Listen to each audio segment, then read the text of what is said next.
to the Northwest Crossroads. Hit hard from the backside. It is the Greater South Shore. Inside the 20, the 10. He will score. And the Great Lakes. And there he goes. Goodbye touchdown. Our team of correspondents are covering every highlight, big play, and more. He's got time. Look at end zone. Deflected and picked off. From the game of the week to the beef of the week, our in-studio team keeps the chains moving. First down. Until the final whistle blows. Now, time for the kickoff on Game Night. We have reached the end of the regular season, and as conference championship trophies are being handed out, sectionals loom on the horizon. Which team gets a patch on their letterman's jacket? Which team goes home empty-handed? Which coach will go home happy? We will find out tonight, because this is Game Night presented by Purdue Federal Credit Union. My name is Ben Kolodzinski, quarterbacking every snap of Northwest Indiana high school football action. We welcome our WJOB and JED TV listeners and viewers for our pregame and postgame simulcasts. Our all-star coaching staff tonight. Our offensive coordinator is Andrew Johnson pulling the switches. Our defensive coordinator is Kyle Svetanoff making all the calls. Our special teams coordinator is Tom Maloney teeing up the scoreboard updates. And of course, the one and only head coach, Coach Wayne Svetanoff. Coach, are you ready to lead us to victory today? Oh, what a great day this is. I love it. It is the end of the regular season. It is another beautiful day outside to play football. Wayne, we say this every week. Yeah. This has been the best weather season that we've ever had here in Northwest Indiana. Now, we got to knock on wood. You know, you can probably hear me knocking on the radio airwaves now. You never know what can happen because things in Northwest Indiana can switch on a dime. Yeah. But we haven't had the rainouts. We haven't had the stormouts. We haven't had snow yet. You know, these are all things that we normally see pretty regularly in Northwest Indiana. Yeah.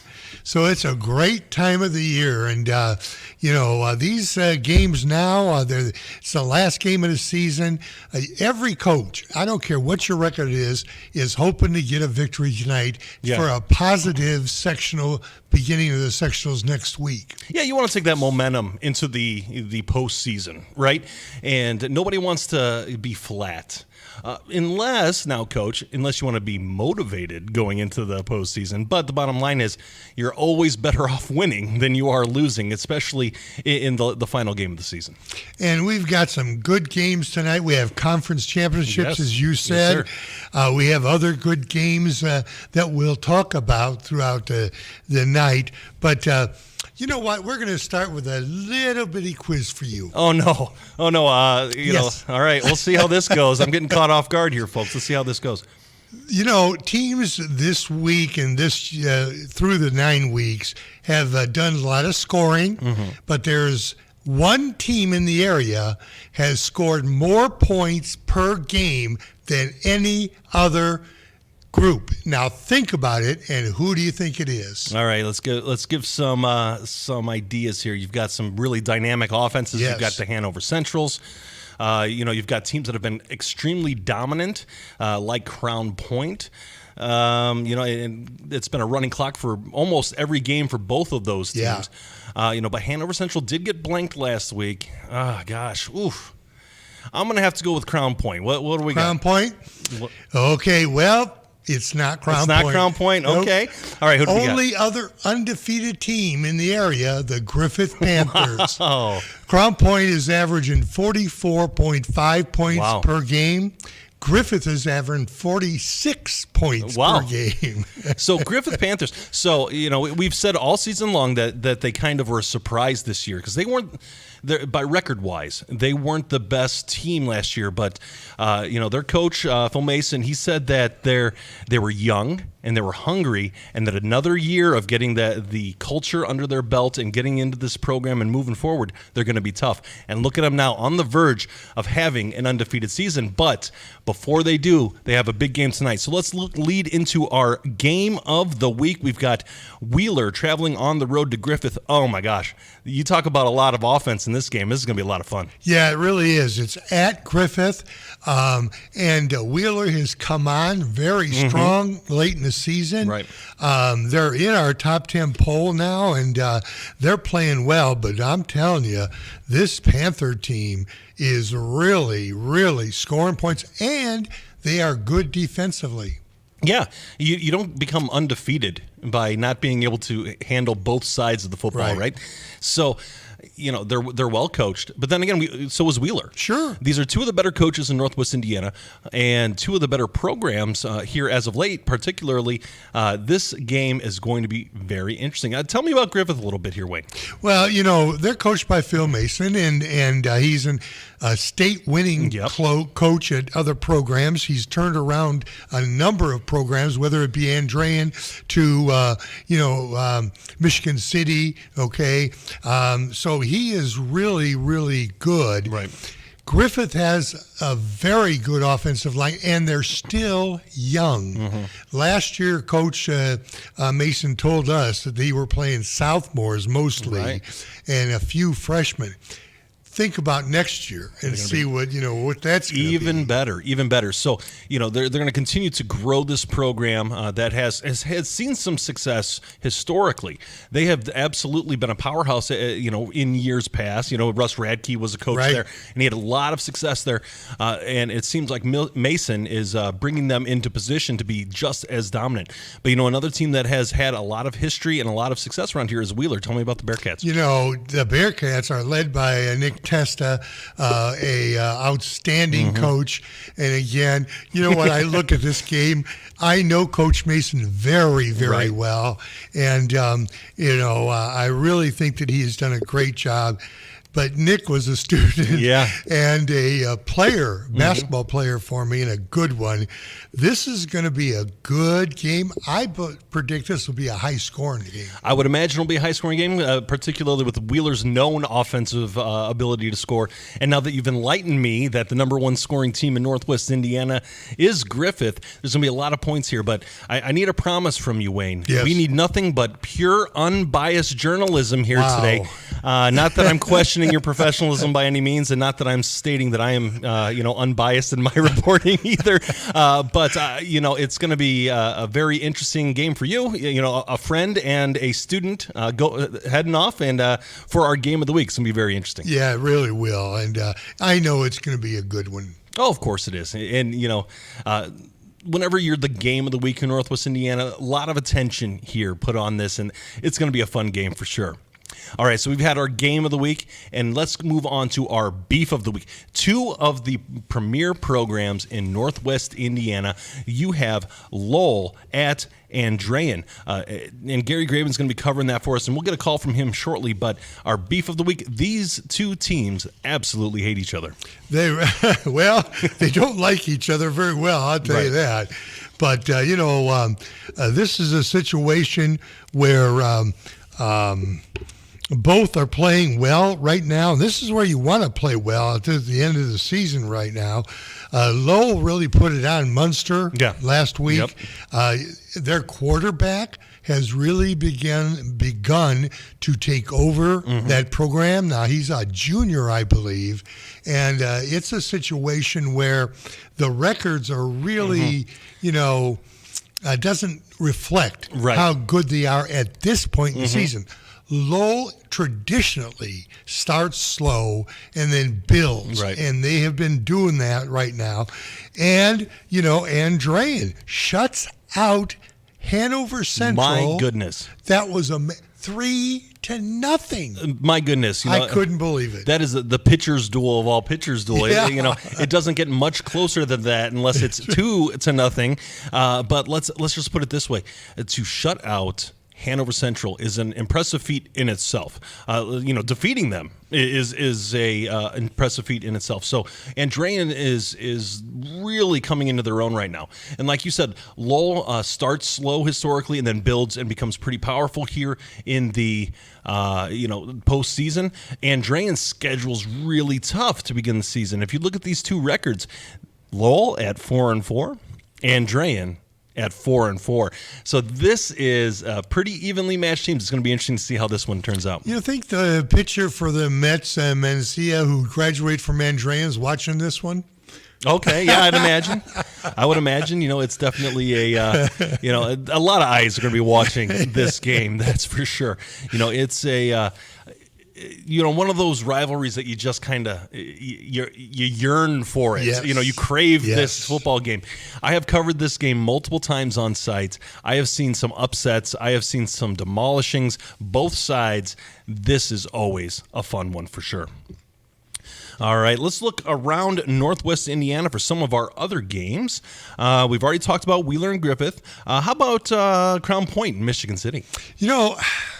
This is one of those games that, I know Coach Pazia is going to be ready for this. Sure. But Michigan City has a good defense, and it's at Michigan City. Right. And that's a little bit of a factor. Now, I know Coach Pazia doesn't believe in that home field and advantage and stuff, but Crown Point has to be wary because Michigan City has a heart-to-heart connection. Yes, okay? they do. Yes, they do. And the quarterback has just been outstanding for Michigan City lately.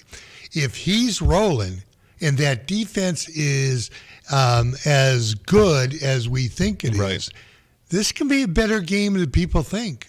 We'll have to see. It's hard to bet against Crown Point. There is no betting on high school football. We know that, but metaphorically speaking, it's hard to bet against Crown Point, right? But Michigan City's got something to prove here. Yeah. And they could really upset the DAC picture here. Instead of an outright championship for Crown Point, it would be a tied championship with Maryville if they were to stumble up here. I guarantee you, however, that Coach Pazia has made that awfully clear. Oh, yeah. All players. week long. Yeah, well, they're, you don't really condition to run sprints at the end of the year, but he's definitely been in their ear and making sure that they're well aware of what's at stake to get another championship for the Crown Point Bulldogs. Go ahead. Yeah, I was just going to say, anything else you want to add about that one, Coach? No, I think that this one's going to play out. We're going to watch this one very closely, and this is Russell Broadhacker. Yeah, Russell Broadhacker. Broadhacker is going to cover that one for us, and that's up in his neighborhood there. He's a LaPorte County guy, so he's going to give us some good insights for that game as well. All right, we'll move on to LaPorte at Portage. So this is two teams that, maybe their record isn't exactly the best, but we've seen some improvements year over year with these folks. That should be a fun, exciting game. And Portage has played well in games. They, have struggled to pull out victories, but I think their defense is good enough. And now that, Cody Young, that quarterback, is really starting to step up for Portage, I think that this could be a good game at Portage. Both of these teams have had really good special teams plays. Punt returns, kick returns, takeaways, different things like that. We could see some unique circumstances in this game. Maybe we see an opening kickoff return, that we've seen quite a bit the last few weeks. You never know what can happen. And both of these teams have nothing to lose. At this point, they're not winning the DAC. Neither one of these teams are. Right. But they want that momentum going into the sectionals just like any other team does. And they're going to try to get that and garner it here in week 8, week 9. 9. It's 9. Week 9. All right, fair enough. I'm a little bit behind. I'm living in the past here, Wayne. So, all right, we've got Maryville at Chesterton, another game that's going to be pretty interesting. Maryville is dynamic. Yes. They have offense.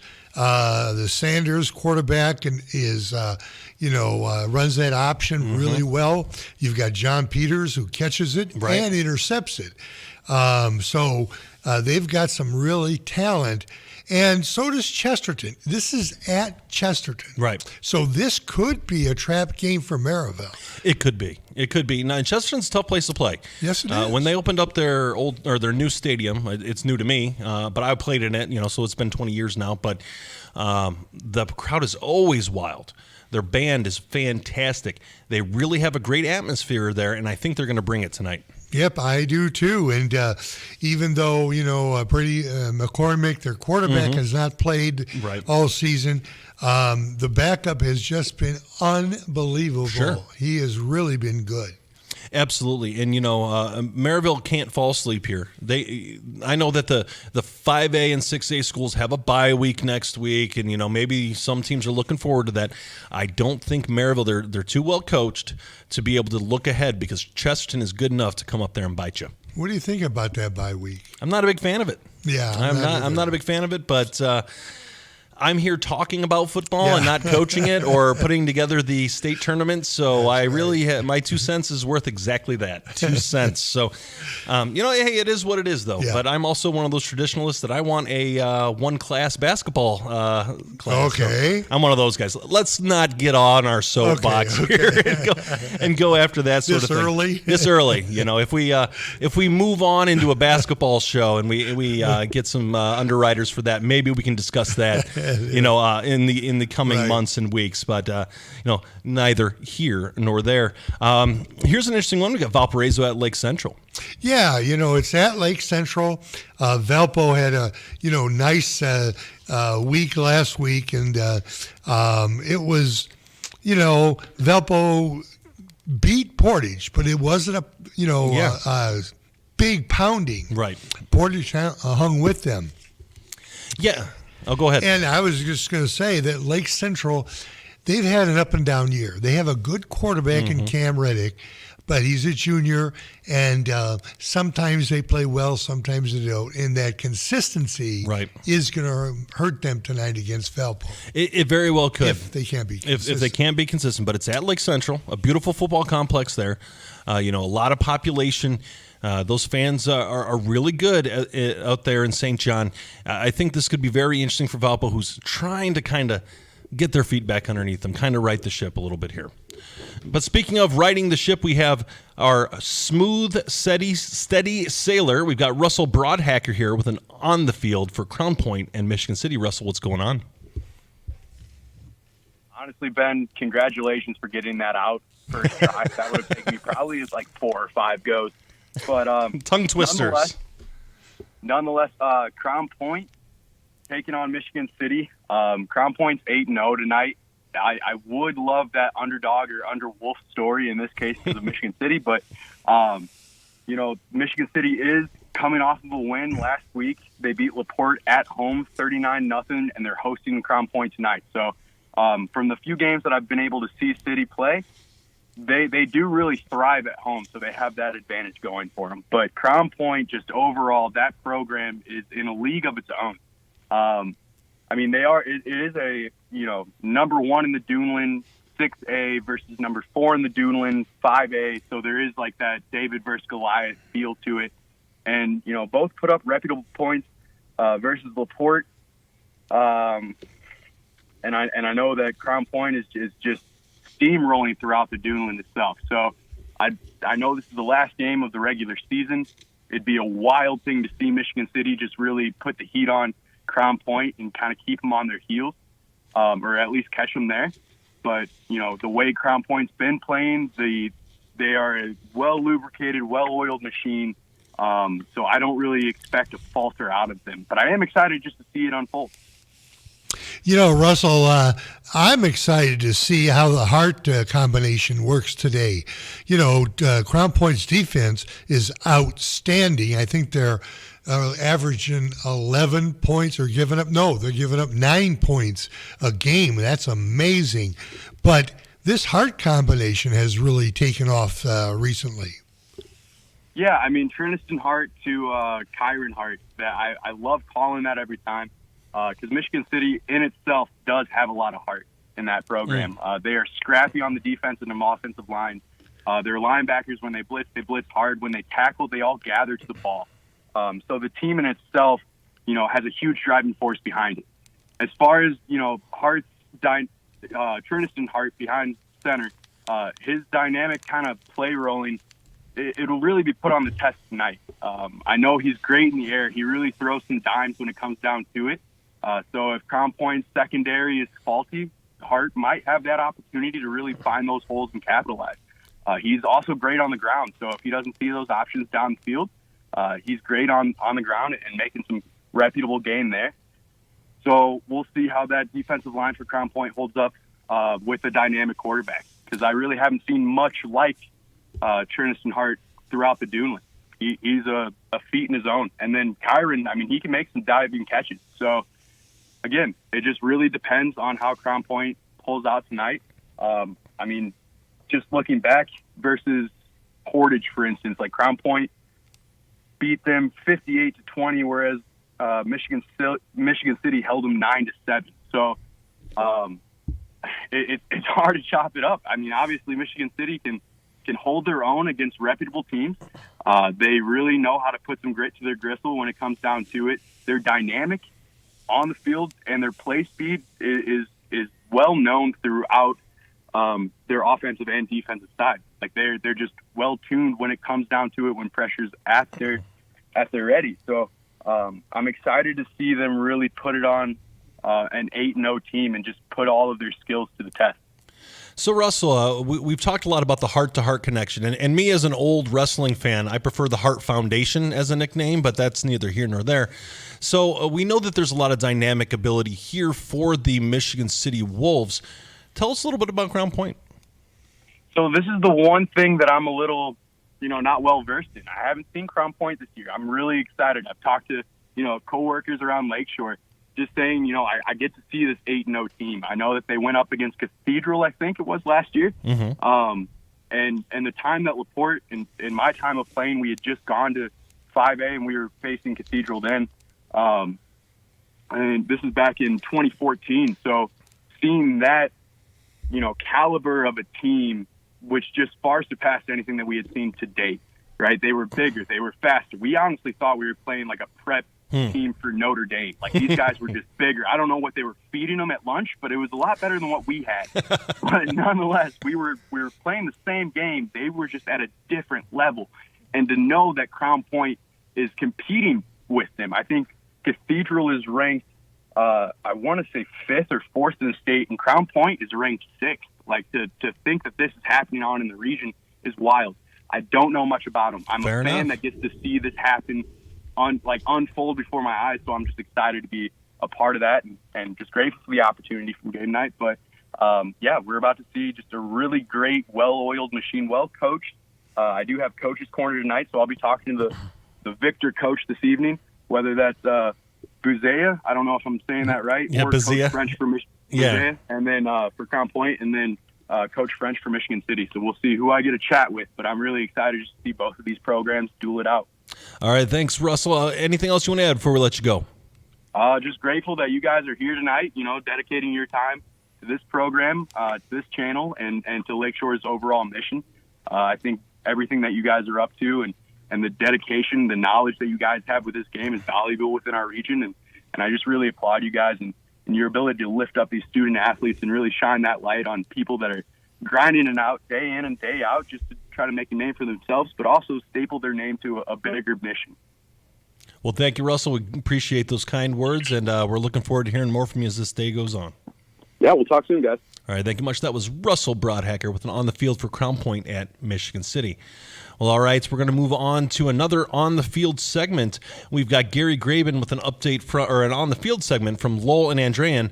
But before we get into that game, the last we heard from Gary Graben, there was about 9 minutes to go in the Morton and Hobart football game last weekend.